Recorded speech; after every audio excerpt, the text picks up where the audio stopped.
Back to my channel.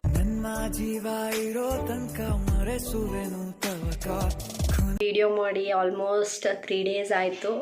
Because of some reason ವಿಡಿಯೋ ಮಾಡೋಕ್ಕಾಗಲಿಲ್ಲ. So ಅದಕ್ಕೆ ಇವತ್ತೊಂದು ಫುಡ್ ರೆಸಿಪಿ ತೋರಿಸೋಣ ಅಂತ. ಅದಕ್ಕೆ ನಾನು ಚಿಕನ್ ಮಂಚೂರಿ ಮಾಡೋಣ ಅಂತ ಇದ್ದೀನಿ. ಸೊ ಹೇಗೆಲ್ಲ ಮಾಡ್ತೀನಿ, ಟೇಸ್ಟ್ ಹೇಗೆ ಅಂತ ನಾನು ಹೇಳ್ತೀನಿ. ನೀವು ಒಂದು ಸತಿ ಟ್ರೈ ಮಾಡಿ ನನಗೆ ಹೇಗೆ ಬಂತು ಅಂತ ಕಮೆಂಟ್ ಬಾಕ್ಸಲ್ಲಿ ಕಮೆಂಟ್ ಮಾಡಿ. ಮತ್ತು ಪ್ಲೀಸ್ ನನ್ನ ಚಾನಲ್ನ ಸಪೋರ್ಟ್ ಮಾಡಿ, ನನ್ನ ಚಾನಲ್ಗೆ ಸಬ್ಸ್ಕ್ರೈಬ್ ಮಾಡ್ಕೊಳ್ಳಿ, ಪಕ್ಕದಲ್ಲಿರೋ ಬೆಲ್ ಐಕಾನ್ನ ಕ್ಲಿಕ್ ಮಾಡಿ. ಆಗ ನಾನು ಯಾವುದೇ ವೀಡಿಯೋ ಹಾಕಿದ್ರೂ ಫಸ್ಟ್ ಬಂದು ನಿಮಗೆ ಸೇರುತ್ತೆ. ಹಾಗೆ ನಾನೆಲ್ಲ ವೀಡಿಯೋಗಳನ್ನ ಲೈಕ್ ಮಾಡಿ, ಕಮೆಂಟ್ ಮಾಡಿ, ಮತ್ತು ಫ್ರೆಂಡ್ಸ್ ಫ್ಯಾಮಿಲಿ ಜೊತೆ ಶೇರ್ ಮಾಡಿ. ನಿಮ್ಮ ಸಪೋರ್ಟ್ ನಂಗೆ ತುಂಬ ಮುಖ್ಯ. ಸಪೋರ್ಟ್ ಮಾಡ್ತೀರಾ ಅಂತ ನನಗೆ ಗೊತ್ತು. ಸೊ ಈಗ ತಡ ಮಾಡ್ತೀರಾ, ಇವಾಗ ಚಿಕನ್ ಮಂಚೂರಿ ಹೇಗೆ ಮಾಡೋದಂತ ಹೇಳ್ತೀನಿ. ಬನ್ನಿ. ಇವಾಗ ನಾನು ಬೋನ್ಲೆಸ್ ಚಿಕನ್ ತೊಗೊಂಡಿದ್ದೀನಿ, ಕ್ಲೀನಾಗಿ ವಾಶ್ ಮಾಡಿಕೊಂಡು. ನಿಮಗೆ ಕೈಮಾ ಥರ ಹೊಡ್ಕೊಡಿ ಅಂದರೆ ಅಲ್ಲೇ ಚಿಕನ್ ಶಾಪಲ್ಲೇ ಹೊಡ್ಕೊಡ್ತಾರೆ. ನನಗೆ ಬೇಡ, ನಾನು ಮನೇಲೇ ಮಿಕ್ಸರ್ ಗ್ರೈಂಡ್ರಲ್ಲಿ ಗ್ರೈಂಡ್ ಮಾಡ್ಕೊಳ್ಳೋಣ ನನಗೆ ಹೇಗೆ ಬೇಕೋ ಹಾಗೆ ಅಂತ ನಾನು ಬರೀ ಚಿಕನ್ ತೊಗೊಂಬಂದೆ. ಕ್ಲೀನಾಗಿ ವಾಶ್ ಮಾಡಿ ಇಟ್ಕೊಂಡಿದ್ದೀನಿ. ನೆಕ್ಸ್ಟು ಸ್ವಲ್ಪ ಪೆಪ್ಪರ್ ಬೇಕಾಗುತ್ತೆ, ಮತ್ತು ಸ್ವಲ್ಪ ಹೆಚ್ಚಿರೋ ಶುಂಠಿ, ಸ್ವಲ್ಪ ಬೆಳ್ಳುಳ್ಳಿ, ಮತ್ತು ಗ್ರೀನ್ ಕ್ಯಾಪ್ಸಿಕಮ್ ಅಂದರೆ ದೊಡ್ಡ ಮೆಣಸಿನ್ಕಾಯಿ, ಒಂದು ಮೊಟ್ಟೆ, ಮತ್ತು ಮೈದಾ, ಶುಂಠಿ ಬೆಳ್ಳುಳ್ಳಿ ಪೇಸ್ಟು, ಕಾರ್ನ್ಫ್ಲೋರು, ಸ್ವಲ್ಪ ಉಪ್ಪು, ವೆನಿಗರು, ಮತ್ತು ಸೋಯಾ ಸಾಸು, ಮತ್ತು ಇದು ಶಿಜ್ವಾನ್ ಸಾಸು ಸ್ವಲ್ಪ ಬೇಕಾಗುತ್ತೆ, ಶಿಜ್ವಾನ್ ಸಾಸು, ಮತ್ತು ಇದು ಟೊಮೊಟೊ ಚಿಲ್ಲಿ ಸಾಸು. ನಾನು ನಿಮ್ಗೆ ಸಪ್ರೇಟಾಗಿ ಬೇಕಾದರೆ ಟೊಮೊಟೊ ಸಾಸು ತೊಗೊಳ್ಬೋದು. ನಾನು ಇದೆರಡು ಒಂದರಲ್ಲೇ ಇದೆ ಅಂತ ಟೊಮೊಟೊ ಚಿಲ್ಲಿ ಸಾಸ್ ತೊಗೊಂಡೆ. ಒಂದೇ ಸಾಕು. ನಿಮಗೆ ಬೇಕಂದರೆ ನೀವು ಸಪ್ರೇಟಾಗಿ ಟೊಮೊಟೊ ಸಾಸು ತೊಗೋಬೋದು.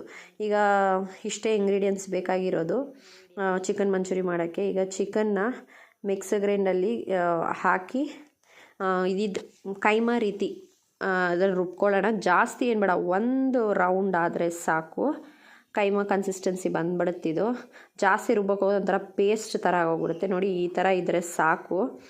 ಇದು ಕೈಮಾ ಯಾಕಂದರೆ ನಾವು ಉಂಡೆ ಕಟ್ಟಬೇಕಾದ್ರೆ ನಮಗೆ ಕ್ಲೀನಾಗಿ ಉಂಡೆ ಶೇಪ್ ಬರಬೇಕು, ಮತ್ತು ಅದು ಕ್ಲೀನಾಗಿ ಪೇಸ್ಟ್ ಥರ ಆಗಿಬಿಟ್ರೆ ಅಷ್ಟು ಟೇಸ್ಟ್ ಬರೋಲ್ಲ. ಸೊ ಅರ್ಧಂಬರ್ಧ ಇದ್ದರೆ ತುಂಬ ಚೆನ್ನಾಗಿರುತ್ತೆ ಇದು ಚಿಕನ್ ಮಂಚೂರಿಗೆ. ಸೊ ಇವಾಗ ನಾನು ರುಬ್ಕೊಂಡಿದ್ದೀನಿ. ಯಾವುದೇ ರೀತಿ ನೀರು ಯಾವುದು ಹಾಕಬೇಡಿ, ನೀರು ಹಾಕ್ದಿರ ಹಾಗೇ ರುಬ್ಕೊಳ್ಳಿ, ಈ ಥರ ಬರುತ್ತೆ. ಸೊ ಇವಾಗ ಎಲ್ಲ ರುಬ್ಕೊಂಡಿದ್ದೀನಿ ನೋಡಿ, ನೀವು ನೋಡ್ಬೋದು.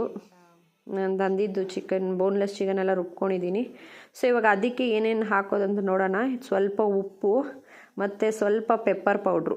ನೀವು ಎಷ್ಟು ಚಿಕನ್ ತೊಗೊಳ್ತೀರೋ ಅದು ಅಳತೆ ಮೇಲೆ ನೀವು ಹಾಕ್ಕೊಳ್ಳಿ. ನಾನು ಎಷ್ಟು ತೊಗೊಂಡಿದ್ದೀನೋ ನಾನು ಅದು ಅಳತೆ ಮೇಲೆ ಹಾಕ್ಕೊತೀನಿ. ಸ್ವಲ್ಪ ಶುಂಠಿ ಬೆಳ್ಳುಳ್ಳಿ ಪೇಸ್ಟು, ಮತ್ತು ನೀವು ಇಲ್ಲಿ ನೋಡ್ಬೋದು ಚಿಕನ್ಗೆ ಸ್ವಲ್ಪ ಕಾರ್ನ್ಫ್ಲೋರ್ ಹಾಕೋಣ. ಕಾರ್ನ್ಫ್ಲೋರ್ ಬೇಕೇ ಬೇಕು, ಸ್ವಲ್ಪ ಬೈಂಡಿಂಗ್. ಯಾಕಂದರೆ ಕಾರ್ನ್ಫ್ಲೋರ್ ಇದ್ದರೆ ಚೆನ್ನಾಗಿರುತ್ತೆ, ಬೈಂಡಿಂಗ್ ಚೆನ್ನಾಗಾಗುತ್ತೆ. ಸ್ವಲ್ಪ ಕಾರ್ನ್ಫ್ಲೋರ್ ಮತ್ತು ಸ್ವಲ್ಪ ಮೈದಾನು ಹಾಕಿದ್ರೇನು ನೀವು ಒಂದು 2 to 3 ಟೇಬಲ್ ಸ್ಪೂನ್ ಹಾಕ್ಕೊಳ್ಳಿ. ಯಾಕಂದರೆ 2 to 3 ಟೇಬಲ್ ಸ್ಪೂನ್ ನಾನು ತೊಗೊಂಡಿರೋ ಚಿಕನ್ ಅಳತೆಗೆ ಅಷ್ಟು ಸಾಕು. ನೀವೆಷ್ಟು ಚಿಕನ್ ತೊಗೊತೀರೋ ಅದ್ರ ಮೇಲೆ ಡಿಪೆಂಡ್ ಆಗುತ್ತೆ. ಈಗ ಒಂದು ಮೊಟ್ಟೆ ಒಡೆದು ಹಾಕ್ಕೊಳ್ಳೋಣ. ಮೊಟ್ಟೆ ಒಡೆದು ಹಾಕ್ಕೊಂಡ್ಮೇಲೆ ಇದನ್ನು ಚೆನ್ನಾಗಿ ಕಲಿಸ್ಬೇಕು. ಮೊಟ್ಟೆನ ಚೆನ್ನಾಗಿ ಕಲಿಸ್ಬೇಕು. ಇವಾಗ ಕಲಿಸಿದಾಗ ಈ ಥರ ಬರುತ್ತೆ. ಇದನ್ನು ಮ್ಯಾರಿನೇಟ್ ಆಗೋಕ್ಕೆ ಬಿಟ್ಬಿಡೋಣ 10 to 15 minutes. ಆದರೆ ಇನ್ನು 20 minutes ಬಿಟ್ಟರೆ ಇನ್ನೂ ತುಂಬ ಒಳ್ಳೆಯದೇ. ಮೀನ್ವೈಲ್ ನಾವು ಗ್ರೇವಿ ರೆಡಿ ಮಾಡ್ಕೊಳ್ಳೋಣ ಮಂಚೂರಿಗೆ. ಇವಾಗ ಒಂದು ಕಡಾಯಿ ಇಕ್ಕಿದ್ದೀನಿ, ಸ್ವಲ್ಪ ಎಣ್ಣೆ ಹಾಕ್ಕೊತಾ ಇದ್ದೀನಿ. ಅದು ಎಣ್ಣೆ ಹೀಟ್ ಆಗಲಿ. ಎಣ್ಣೆ ಹೀಟ್ ಆದಮೇಲೆ ನೆಕ್ಸ್ಟು ಸ್ವಲ್ಪ ಅದಕ್ಕೆ ಈರುಳ್ಳಿ ಹಾಕ್ಕೊಳ್ಳೋಣ. ಈರುಳ್ಳಿ ಜಾಸ್ತಿ ಫ್ರೈ ಮಾಡೋಕ್ಕೆ ಹೋಗಬೇಡಿ, ಸೀದಿಸ್ಬೇಡಿ. ಇದು ಸ್ವಲ್ಪ ಗೋಲ್ಡನ್ ಬ್ರೌನ್ ಕಲರ್ ಚೇಂಜ್ ಆಗೋವರೆಗೂ ಸ್ವಲ್ಪ ಫ್ರೈ ಮಾಡಿ. ಆಮೇಲೆ ನೀವು ನೆಕ್ಸ್ಟು ಇಂಗ್ರೀಡಿಯೆಂಟ್ ಹಾಕ್ಕೋಬೋದು. ನಿಮ್ಗೆ ಜಲ್ದಿ ಫ್ರೈ ಆಗಬೇಕು, ಜಲ್ದಿ ಆಗಬೇಕು ಅಡುಗೆ ಅಂದರೆ ಸ್ವಲ್ಪ ಸಾಲ್ಟ್ ಆ್ಯಡ್ ಮಾಡ್ಕೊಳ್ಳಿ. ಆಗ ಈರುಳ್ಳಿ ಜಲ್ದಿ ಫ್ರೈ ಆಗುತ್ತೆ. ಸೊ ಇವಾಗ ಈರುಳ್ಳಿ ಫ್ರೈ ಆದಮೇಲೆ ಚಿಕ್ಕದಾಗಿ ಹೆಚ್ಕೊಂಡಿರೋ ಬೆಳ್ಳುಳ್ಳಿ ಹಾಕಿ. ಈ ಥರ ಹೆಚ್ಕೊಂಡ್ರೆ ಹಾಕಿದರೆ ಬಾಯಿಗೆ ಟೇಸ್ಟು ತುಂಬ ತಿನ್ಬೇಕಾದ್ರೆ ಬಾಯಿಗೆ ಸಿಕ್ಕಿದಾಗ ತುಂಬ ಚೆನ್ನಾಗಿರುತ್ತೆ ಟೇಸ್ಟು. ಇವಾಗ ಶುಂಠಿ ಹಾಕಿದ್ದೀನಿ. ನೆಕ್ಸ್ಟು ಕ್ಯಾಪ್ಸಿಕಮು ನೀವು ನೋಡ್ಬೋದು, ದಪ್ಪ ಮೆಣಸಿನ್ಕಾಯಿ ನಾನು ಚಿಕ್ಕದಾಗಿ ಹೆಚ್ಕೊಂಡಿದ್ದೀನಿ. ನಾನು ಜಾಸ್ತಿ ದೊಡ್ಡದಾಗಿ ಹೆಚ್ಕೊಂಡಿಲ್ಲ.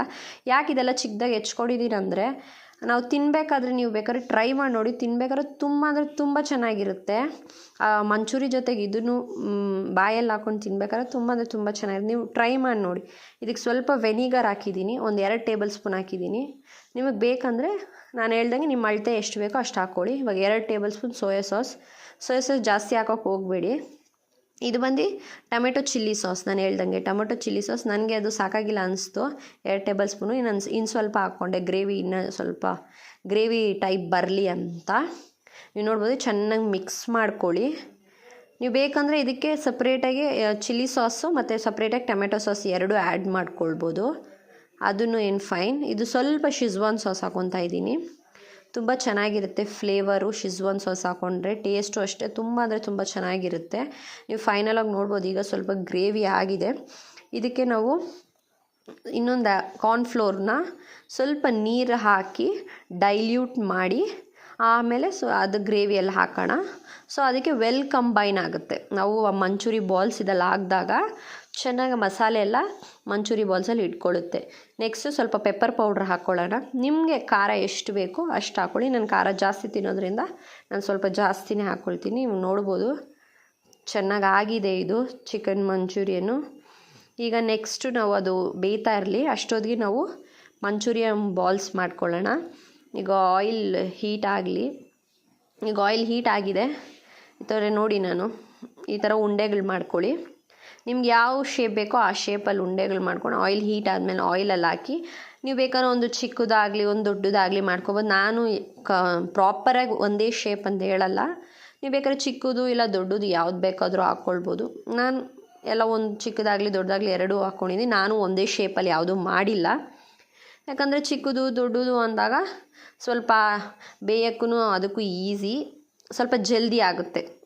ಸೊ ನಮ್ಮ ಇಟ್ಕೊಂಡಿರೋ ಟೈಮಲ್ಲಿ ನಾನೊಂದು 20 ಮಿನಿಟ್ಸಲ್ಲಿ ಆಗಬೇಕು ಅಂದ್ಕೊಂಡೆ. ಸೊ ಫಟಾಫಟ್ ಅಂತ ಮಾಡಿದೆ. ಇದು ಗೋಲ್ಡನ್ ಬ್ರೌನ್ ಬರೋವರೆಗೂ ಫ್ರೈ ಮಾಡಿ ಆಮೇಲೆ ಎತ್ತರೆ ಚಿಕನ್ ಮಂಚೂರಿ ರೆಡಿ. ಇದನ್ನು ಮಂಚೂರಿಯಲ್ಲಿ ಹಾಕಿ ಮಿಕ್ಸ್ ಮಾಡಿ ಇಟ್ಟರೆ ಈ ಥರ ಬರುತ್ತೆ. ಸ್ವಲ್ಪ ನೆನೆಸಿದಾಗ ತುಂಬ ಚೆನ್ನಾಗಿ ಟೇಸ್ಟ್ ಬರುತ್ತೆ. So chicken manchurian ready. ಈಗ ಇದನ್ನು ಟೇಸ್ಟ್ ಮಾಡಿ ಹೇಳ್ತೀನಿ ಹೇಗಿದೆ ಅಂತ. ನೀವು ಇದನ್ನು ಬೋಂಡಾ ರೀತಿಯಾಗಿ ಹಾಗೆ ತಿನ್ಬೋದು, ಮಂಚೂರಿಯಲ್ಲಿ ಹಾಕ್ಕೊಂಡಿರಿ. ಇಷ್ಟ ಇಲ್ಲ ಅನ್ನೋರು ಅದೇ ರೀತಿ ತಿನ್ಬೋದು, ಇಲ್ಲ ಮಂಚೂರಿಯಲ್ಲಿ ಹಾಕ್ಕೊಂಡು ತಿಂತೀನಿ ಅನ್ನೋರು 2 ರೀತಿಯೂ ಟ್ರೈ ಮಾಡ್ಬೋದು. ತುಂಬ ಅಂದರೆ ತುಂಬ ಚೆನ್ನಾಗಿರುತ್ತೆ. ಸೊ ನಾನು ಇವತ್ತು ತೋರಿಸಿರೋ ಫುಡ್ ರೆಸಿಪಿ ನಿಮ್ಗೆ ಇಷ್ಟ ಆಗಿದೆ, ನನ್ನ ಚಾನಲ್ಗೊಂದು ಲೈಕ್ ಕೊಡಿ, ಫ್ರೆಂಡ್ಸ್ ಫ್ಯಾಮಿಲಿ ಜೊತೆ ಶೇರ್ ಮಾಡಿ. ನೀವು ಮನೇಲಿ ಟ್ರೈ ಮಾಡಿ ಹೇಗೆ ಬಂತು ಅಂತ ನನ್ನ ಕಮೆಂಟ್ ಬಾಕ್ಸಲ್ಲಿ ಕಮೆಂಟ್ ಮಾಡಿ. ಹಾಗೆ ನನ್ನ ಇನ್ಸ್ಟಾಗ್ರಾಮ್ ಅಕೌಂಟ್ನ ನೀವು ಫಾಲೋ ಮಾಡಬೇಕು. ನಾನಿಲ್ಲಿ ಟ್ಯಾಗ್ ಮಾಡಿರ್ತೀನಿ, ಮೇಲೆ ಪಾಪಪ್ ಆಗುತ್ತೆ. ನನ್ನ ಇನ್ಸ್ಟಾಗ್ರಾಮ್ ಅಕೌಂಟ್ನ ಫಾಲೋ ಮಾಡಿ, ಹಾಗೆ ನನ್ನ ಫೇಸ್ಬುಕ್ಕಲ್ಲೂ ಫಾಲೋ ಮಾಡಿ ಸಪೋರ್ಟ್ ಮಾಡಿ ಅಂತ ಕೇಳ್ಕೊತೀನಿ. ಇವತ್ತಿನ ವ್ಲಾಗ್ ಇಷ್ಟೇ. ಪ್ಲೀಸ್ ನನ್ನ ಚಾನಲ್ನ ಸಬ್ಸ್ಕ್ರೈಬ್ ಮಾಡ್ಕೊಳ್ಳಿ. Thank you.